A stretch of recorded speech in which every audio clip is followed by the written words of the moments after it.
মাছটাকে ধুয়ে নুন হলুদ মাখিয়ে ভেজে রেখেছি। কালো জিরে ফোড়ন দিয়ে গাঁটি কচু আর আলু দিয়ে আমি রুই মাছটা রান্না করব। এটাকে আমি ভালো করে গরম করে নিচ্ছি। শুকনো লঙ্কা আর কালো জিরেটা আমি ফোড়ন দেবো। গাঁটি কচুটা ভালোভাবে ভেজে নিচ্ছি। আলুটাও আমি দিয়ে দিলাম। এবার একসঙ্গে দুটোকে ভালো করে ভেজে নিচ্ছি আমি। আলুটা আর কচুটা কিন্তু আমার ভালোভাবে ভাজা হয়ে গেছে।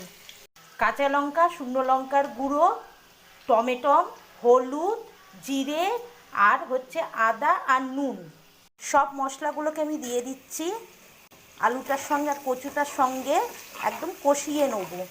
কষানো হয়ে যাবে, দেখো তেলটা পুরো ভেসে উঠছে, তখন আমি 2-1 দানা চিনি দিয়ে দিচ্ছি। আমার কিন্তু কষানো হয়ে গেছে। এবার কিন্তু আমি একটু জল দিয়ে দেবো। ঝোলটা আমার ফুটে গেছে, আলু কচুটাও সেদ্ধ হয়ে গেছে।